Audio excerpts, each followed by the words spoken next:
Welcome to She Who Heals podcast, a space for women who are ready to come home to themselves and step into a new version of who they are. I'm Kel, your host and your sister in this work. Let's get into it. Okay, so in today's episode, we're speaking directly to the version of yourself that says yes before even checking in with your body. And what do I mean by that? Well, in other words, you people please before you can even catch yourself doing it. It's become so second nature that you do not check in with yourself. Despite not having the energy, you say yes to keep the peace in your relationships and your friendships at work, even when that yes might be costing you a lot, or in some cases, everything. So today we're going to get into how to stop people pleasing and what it's actually costing you if you haven't broken it down yourself. Because me, as a natural born people pleaser, self-proclaimed, I have done the work to unlearn those habits and really get down to why I was feeling so unaligned and burnt out most of the time. So boom, at the time of me recording this, I am 30 years old and I had my Saturn return about almost a year ago. It finished up. So Saturn return, if you're not familiar, is between the ages of 27 and about 31. Some people say it could be up to like 33 because Saturn does sometime retrograde back into the sign it was when you were born after the transit's over. So if you're totally not into astrology, it basically is a time when Saturn, the planet of lessons and structure, some people call Saturn like the father of the zodiac or the father in astrology. It's also represented by Capricorn. And if you know anything about Capricorn, Capricorn is all about being hardworking and sometimes, the work leading to lessons or helping you to build that maturity, let's just say. So when you have your Saturn return, it's like a culmination point in your adulthood of sometimes you get married, sometimes you have kids. Like my dad, he had me during his Saturn return. So for a lot of people, it's like where rubber meets the road and you have to shit or get off the pot. You're just at a new level of adulthood and having to apply the lessons you've learned so far. Or that's at least what Father Saturn wants you to do. It's kind of like a test. Are you going to learn the hard way or are you going to implement what you've learned this far? So that's just a little brief synopsis of Saturn. And for me, I would say I kind of have a lot of Saturn energy because I have planets in the 10th house, which is in the house of Saturn. And if you know anything about just being a Saturnian person, it comes with a lot of lessons when your chart is ruled by Saturn. So I thought maybe this would be a breeze for me. I thought my Saturn return would be like a cakewalk. No, I was faced with a lot of things that came up because of the pressure that I felt like I was being put under. Number one being unhappy in my job, and I was spending 8 hours plus some days miserable at my job. And so when you are basically at your wit's end, you're tired of being tired, you will kind of get to the point where you're like, something's got to give. And for me, that meant turning internally because I was applying for other jobs. I was like, I've got to figure it out either by getting a new job, another source of income, but I also wanted to make sure that I was turning inward and being like, what can I do to make this better? What can I actually control? And a lot of it was where I was spending my time, with who, where I was putting my resources. And it caused me to look back and be like, damn, how did I even get here in the first place? And to me, the answer was people pleasing, plain and simple. But we're going to get more into that because you'll see how it aligns. So what it boiled down to, I realized, was not saying no enough and doing things that were not in alignment that led me to feeling like I was depleted and like I was just in the wrong place for my mental health, especially. I never said no to my family. I rarely said no to friends. I definitely didn't say no at work. And that left me with an empty cup. And I had to realize and really come to understand where that started. And honestly, it was probably before I could even remember, because before, as long as I could remember, almost like we talked about in the last episode, I felt responsible for everyone else's emotions, and at least in my immediate family, just because I was the middle child in the household and I was the eldest daughter. You have that maternal nature trying to keep peace in the house and not make anyone upset, or really just make my needs to where they were a burden to anyone else. And I feel like that just created a monster, if you will. But in a simpler way, it just builds from there. From where you learned to people please, you can become that same person in your romantic partnerships and your platonic relationships. It's just easy for you to become that person that wants to take care of everyone. If you've ever described yourself as that person, or if someone else has described you as that, then you know exactly what I'm talking about. You're the mom of the group. You're the one who always makes the plans or has the itinerary when it comes time for a trip. That is kind of like an unspoken role that you've taken on, more than likely, because that's the thing you're most comfortable with. And a lot of us, especially as eldest daughters, that leads to us not knowing how to receive, because we're always the ones in control. We feel like we can control, and when we're in control, we're most comfortable. So we just do everything on our own. And then when it comes to group settings, we're also stepping up and doing everything. It's easy to get to that point, and before you even realize it, you have basically become responsible for every single person except for yourself, responsible for, taking care of them. And the thing about it is, we don't even realize, because we're so used to doing it, how it feels in our body, especially the emotions that it could bring up when we try to do something other than say yes. And when I, at least after my Saturn return, or during that point, had to sit back and say, dang, why have I been doing this?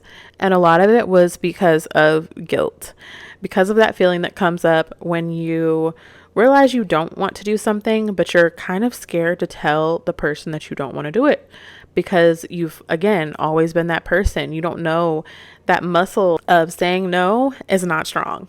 Just like the muscle of asking for help, like we talked about in episode 8, the muscle of saying no also has to be worked. And it takes time and practice to get used to being that person who realizes when they're spent, and when they're, even before they get burnt out, they're like, I need to set a boundary, because a lot of us don't even know what it feels like or looks like to practice self-care and boundary setting until we get to the point where we are tap out, where we want to lay in bed all day because we don't have energy for anything, to the point where we feel almost depressed. A lot of us, it takes that before we can address what's been going on around us that possibly led us to that point.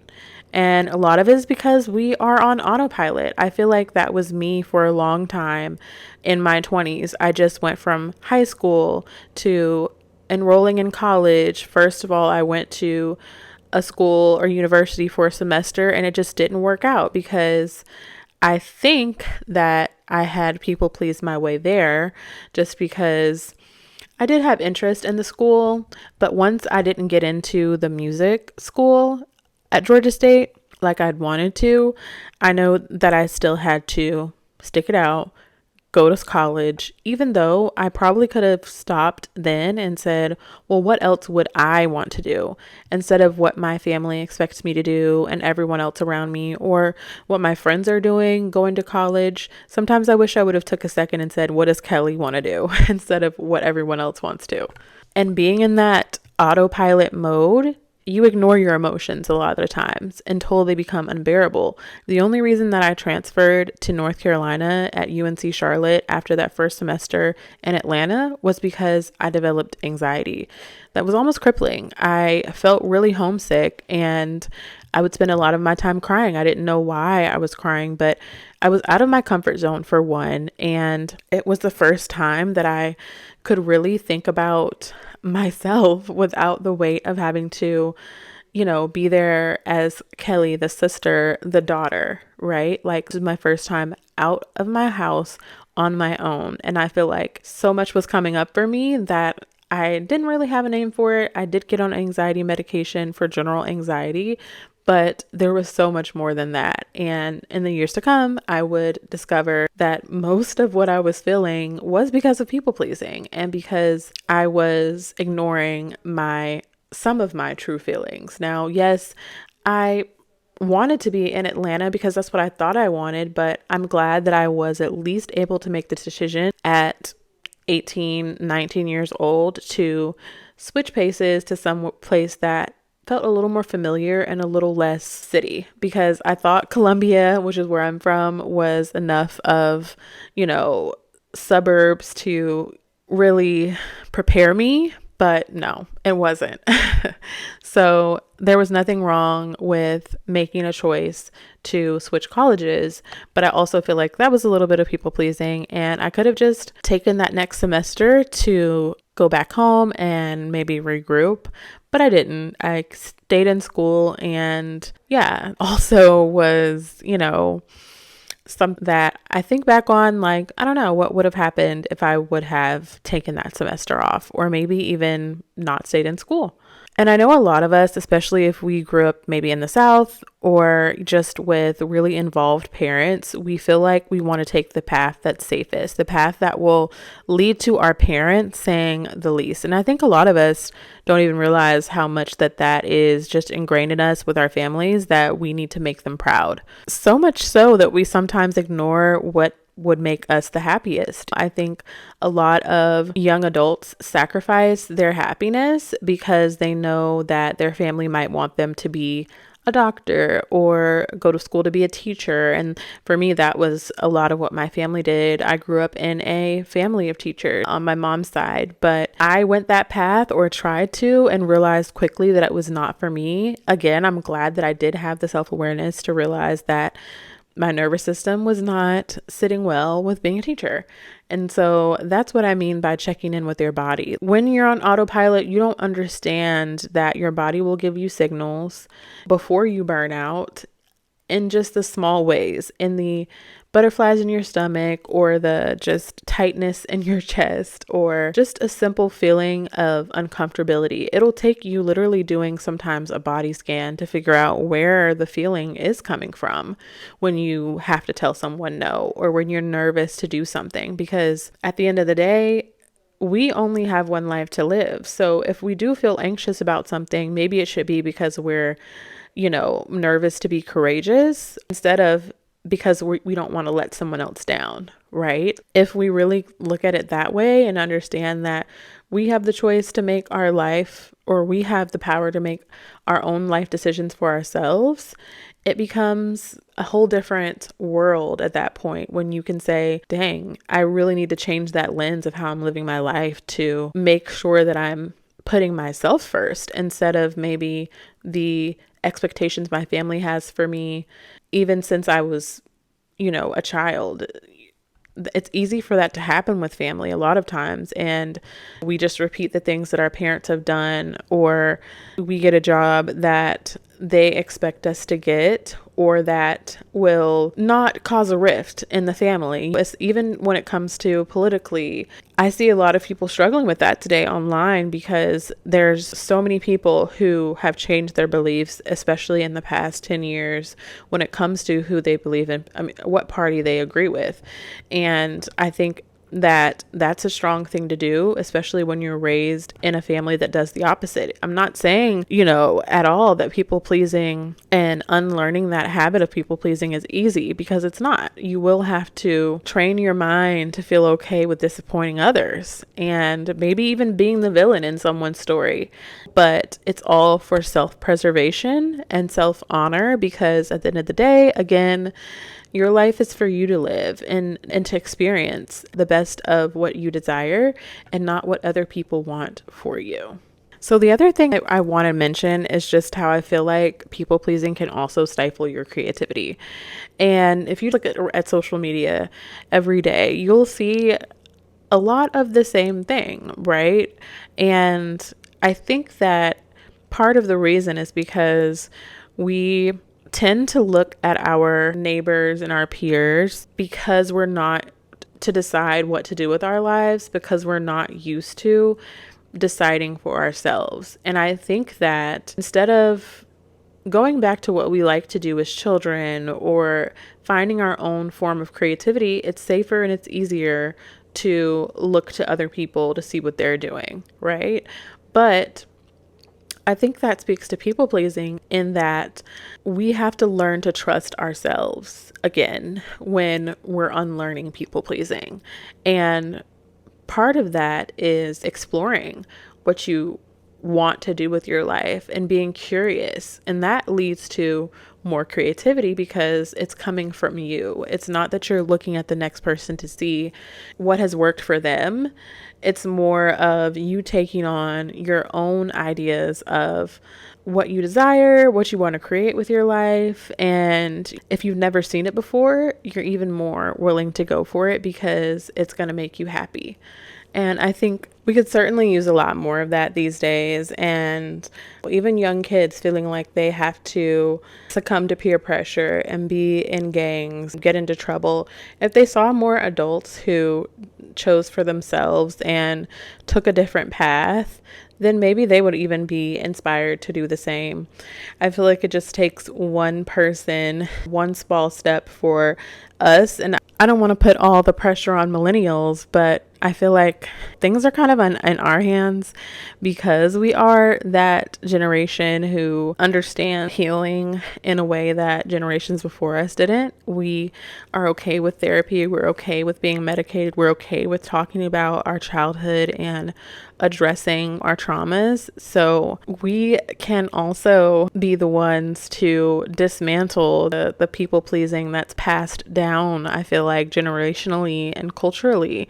Because if you really think about it, before us and because I do want to give us credit, there are a lot of creative careers out here, more so than there were probably when our parents were growing up. But even that, I want to see even more for us. I want us to really let our children and grandchildren know that they can be anything and really mean it. Because I feel like we were told that, but then they were like, no, well, if it's not a job that's going to make you money right off bat, or if it's not a career or a degree that we've seen before and seen be lucrative before, then no, don't do it. But I encourage you to explore your creativity. And even if it's not something that's going to be your career, it's some way that you're pouring into yourself. And that's how we become more healthy people, not just for us, but for our families and for generations to come. I really feel like that's how healing happens and that it can change generations to come. Because one more thing on the cultural aspect before we move on, I feel like, especially again, as eldest daughters understand, especially if you were raised in the South, men were held to a different standard in our households. Women had more often than not, if you were a girl, you were stuck doing the chores while your brother was let off the hook. Or there were always more excuses given to men than there were for women. And I feel like we need to stop that for one, because it's not fair, but we should give our daughters autonomy to decide what they want to do, and in some ways the same way we do men, right? And young boys. So I don't know. I feel like there's so many cultural implications in ways that we can reframe people pleasing in order to bring back creativity, bring back confidence in young women and men so that they feel the ability to create new things and innovate, definitely, because we need confident young queens and kings to lead the way. So here's what I'm really sitting with before we get into our ritual is just how we got here and how you got here and how I got here. And that I feel like we think people pleasing is more of a personality flaw or a character flaw. But I think that it's really what happens when you people please for so long. You stop knowing where you end and where everyone else's idea of you begins, because we have expectations. Our family has expectations of us from the moment we're born that may not even be spoken. Little boys needing to grow up and to play sports, and little girls needing to be cheerleaders. Those small things really do impact us. And especially when you're raised to just have manners and to be nice and sweet as a girl, we internalize that sometimes and feel like we can never not be nice, or that we deserve to be nice to ourselves and listen to our nervous systems. We learned early that safety came from pleasing our families and being needed by our families, being known. So we built up a version of ourselves that everyone could depend on. Everyone could almost guess what to expect from us. And that's why it's like you can't just stop people pleasing, because this has been your way of surviving for years. It takes time to understand and feel comfortable with the fact that you don't need everyone else's approval to feel okay. And it was never really about other people at all. It was about finding your way back to yourself the whole time. So if you're approaching your Saturn return, or if you're post Saturn return, this causes you to start thinking about really how you've led your life thus far, and if you have put yourself first, or if you've been someone who is prone to people pleasing. It's no harm in admitting and identifying with being a people pleaser, because that's the first step. You cannot logic yourself out of it. You truly have to learn to build that safety within your nervous system. And that leads us right into our ritual. So the shift will really come when you can notice the next time that you say yes out of guilt instead of out of pure desire. And as we get into our ritual, I want you to think on that. And even if you need to bring out your journal and make a note of that, I think it'll really help in your journey to unlearn people pleasing. And also, if this has resonated with you, I'd like you to stay tuned to more episodes, but also for an extended version of a ritual that I'll be sharing in August. All right, so we're going to get into a comfortable space. We're going to start with our affirmations today. So if you need to come back to this when you have time, feel free to pause this for now. If you like to set up your ritual with tea or a candle, you can go ahead and grab that as well. Take all the time you need. And we're going to start just by taking a deep breath in through your nose and sigh it out through your mouth. You can take 3 deep grounding breaths that help you to bring yourself into the present moment. And again, take all the time you need. If it's safe to close your eyes, you could do that as well. And repeat these affirmations after me out loud if you can. I am allowed to disappoint people and still be a good person. My yes means nothing if I never learned to say no.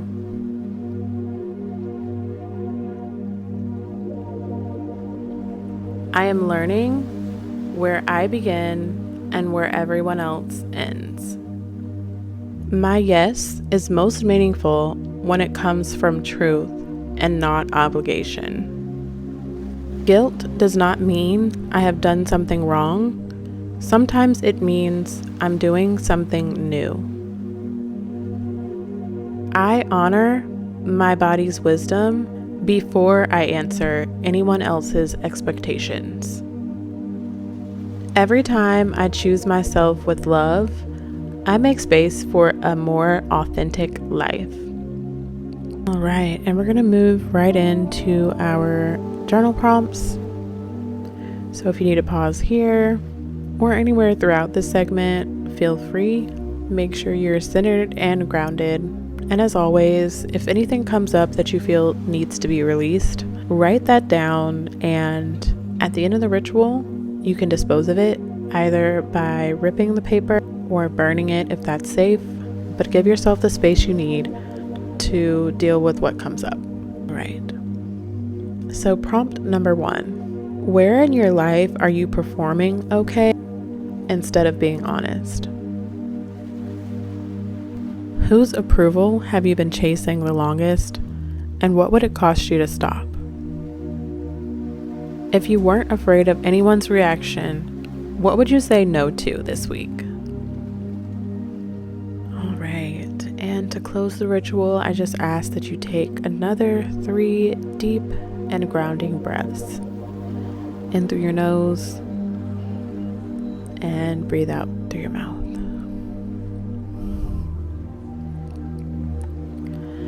I really hope that this episode brought you some peace, understanding, or clarity that you didn't have before.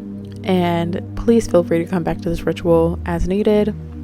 The companion post is on Substack as always, where you can find just the ritual and a brief recap of this episode. If this resonated with you, or there's a woman in your life, a person in your life you feel like needs this message, feel free to share it with them as well. All of my other resources can always be found in the YouTube description or in the podcast episode notes. And I really just want to give deep gratitude for everyone who has listened this far. So just remember, we're all becoming something. Thanks for being here while I become too. Peace. Until the next time.